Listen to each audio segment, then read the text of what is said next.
കൽപ്പാത്തി പാലക്കാടിന്റെ ഹൃദയഭാഗത്ത് സ്ഥിതി ചെയ്യുന്ന അഗ്രഹാരത്തെരുവ്. കേരളത്തിലെ ആദ്യ പൈതൃക ഗ്രാമം. നിഷ്കളങ്കരായ ഒരുപാട് മനുഷ്യർ. ടൗണിൽ നിന്ന് ഏകദേശം 2 കിലോമീറ്റർ ദൂരത്തിൽ നിലാതീരത്ത് ബ്രാഹ്മണർ ഒരുമിച്ച് താമസിക്കുന്ന പഴമയേറിയ ഒരു തെരുവാണിത്. കോരയാറും മലമ്പുഴയും സംഗമിച്ച് കൽപ്പാത്തിപ്പുഴയായി. അത് ഒഴുകി ഒരു പാലക്കാടൻ ബ്രാഹ്മണ ഗ്രാമത്തെ തലോടിപ്പോകുന്നു. തമിഴ്നാട്ടിലെ തഞ്ചാവൂരിൽ നിന്ന് പലായനം ചെയ്ത ഒരു കൂട്ടം തമിഴ് ബ്രാഹ്മണർ ആ പുഴയുടെ തീരത്ത് തങ്ങളുടെ ജീവിതം പതിയെ കെട്ടിപ്പടുക്കുന്നു. ആ പലായനത്തിന്റെ ചരിത്രത്തിന് നൂറ്റാണ്ടുകളോളം പഴക്കമുണ്ട്. അതിന് കാരണമായി പറയപ്പെടുന്ന കഥകൾക്ക് പല വ്യാഖ്യാനങ്ങളും. 1790കളിലെ ക്ഷാമവും ടിപ്പു സുൽത്താന്റെ ആക്രമണവും ഭയന്ന് കുടിയേറി പാർത്തവരാണ് ഇവരെന്ന് ഒരു കഥ.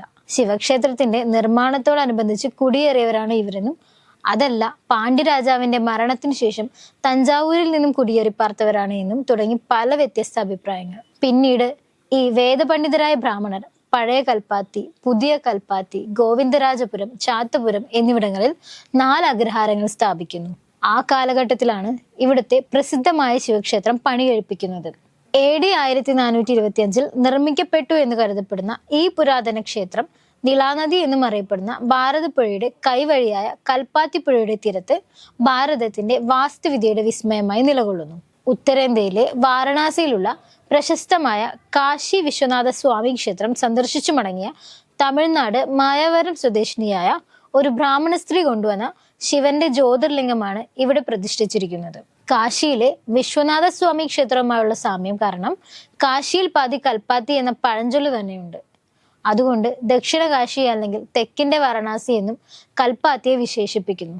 ക്ഷേത്രത്തിലെ പ്രധാന പ്രതിഷ്ഠകൾ പരബ്രഹ്മമൂർത്തിയായ കാശി വിശ്വനാഥ പ്രഭുവും ഭഗവാന്റെ പത്നിയും ആദിപരാശക്തിയുമായ വിശാലാക്ഷിയുമാണ്. ദക്ഷിണാമൂർത്തി ഗംഗാധരൻ, കാലഭൈരവൻ, ചണ്ഡികേശ്വരൻ എന്നീ ശിവന്റെ വിവിധ ഭാവങ്ങളും വള്ളി ദേവസേന സമേതനായ സുബ്രഹ്മണ്യൻ, ഗണപതി, സൂര്യൻ തുടങ്ങിയ ഉപദേവതകളും ഈ ക്ഷേത്രത്തിലുണ്ട്. സമീപത്തായി ലക്ഷ്മി സമേതനായ ഭഗവാൻ നാരായണനും ഗണപതിക്കും പ്രത്യേകം ക്ഷേത്രങ്ങളുണ്ട്.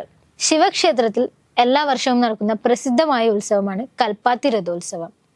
ശ്രീ വിശാലാക്ഷി സമേത ശ്രീ വിശ്വനാഥസ്വാമി ക്ഷേത്രത്തിലാണ് രഥോത്സവം നടക്കുന്നത്. ശ്രീ ലക്ഷ്മീനാരായണ പെരുമാൾ, മന്ദക്കര മഹാഗണപതി തുടങ്ങി ഗ്രാമത്തിലെ മറ്റു ക്ഷേത്രങ്ങളിലെ മൂർത്തികളും ഈ രഥോത്സവത്തിൽ പങ്കെടുത്ത് ഭക്തർക്ക് ദർശനമരുളുന്നു.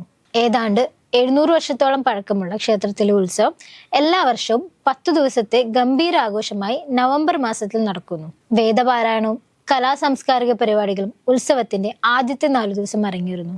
അവസാനത്തെ 3 ദിവസം ഭഗവത് പ്രതിഷ്ഠയോടുകൂടിയ അലങ്കരിച്ച ദേവരഥം തെരുവുകളിലൂടെ ക്ഷേത്രത്തിലേക്ക് വലിക്കുവാനായി നാനാ വിഭാഗത്തിലുള്ള ആയിരക്കണക്കിന് ഭക്തജനങ്ങൾ എത്തിച്ചേരുന്നു. കേരളത്തിലെ ഏറ്റവും ആകർഷകമായ ഉത്സവങ്ങളിലൊന്നായ കൽപ്പാത്തി രഥോത്സവം പാലക്കാടിന്റെ സാംസ്കാരിക ആഘോഷമായും കൂട്ടായ്മയുടെ പ്രതീകമായും നിളയുടെ തീരങ്ങൾ കൊണ്ടാടുന്നു. കൽപ്പാത്തിപ്പുഴ കേരളത്തിലെ 2ാമത്തെ നീളം കൂടിയ നദിയായ ഭാരതപ്പുഴയുടെ ഒരു പ്രധാന പോഷക നദിയാണ്. അത് പാലക്കാട് ജില്ലയിലെ വാളയാറിന് വടക്കായി സ്ഥിതി ചെയ്യുന്ന ചെന്താമരക്കുളം എന്ന പശ്ചിമഘട്ടത്തിന്റെ മലമ്പ്രദേശത്ത് നിന്ന് ഉത്ഭവിക്കുന്നു. മലമ്പുഴ, വാളയാർ, കോരയാർ, വരട്ടാറ് എന്നീ 4 നദികൾ ചേർന്നാണ് കൽപ്പാത്തിപ്പുഴ ഉണ്ടാവുന്നത്. പാലക്കാടിന് പടിഞ്ഞാറുള്ള പറളിയിൽ വെച്ച് കൽപ്പാത്തിപ്പുഴ ഭാരതപ്പുഴയിൽ ചേരുന്നു. പ്രശസ്തമായ മലമ്പുഴ അണക്കെട്ട് മലമ്പുഴയുടെ കുറുകെയാണ് കെട്ടിയിരിക്കുന്നത്. പുഴ പാലക്കാട് പട്ടണത്തിൽ പ്രവേശിക്കുന്നതിന് തൊട്ടു മുമ്പായാണ് അണ കെട്ടി നിർത്തിയിരിക്കുന്നത്.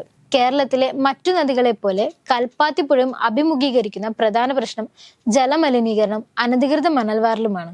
ഇത് നദിയുടെ അടിത്തട്ടിൽ കുഴികൾ ഉണ്ടാക്കാൻ ഇടവരികയും നദിക്ക് ചുറ്റും പാഴ്ചെടികൾ വളരുന്നതിനും നദി ഇടുങ്ങുന്നതിനും കാരണമായിട്ടുണ്ട്. വേനൽക്കാലത്ത് ആഫ്രിക്കൻ പായലും മറ്റു പാഴ്ചെടികളും കൽപ്പാത്തിപ്പുഴയെ മൂടുന്നു. ഈ മാറ്റങ്ങൾ തുടരുന്നത് പ്രകൃതിക്കും ഇവിടുത്തെ ആവാസ വ്യവസ്ഥയ്ക്കും മനുഷ്യന്റെ നിലനിൽപ്പിനും പ്രതികൂലമാകുന്ന സാഹചര്യമാണ്. ഈ ഓർമ്മപ്പെടുത്തൽ നൽകിക്കൊണ്ട് കൽപ്പാത്തി തെരുവിനും ഈ പുഴയ്ക്കും വിടാം.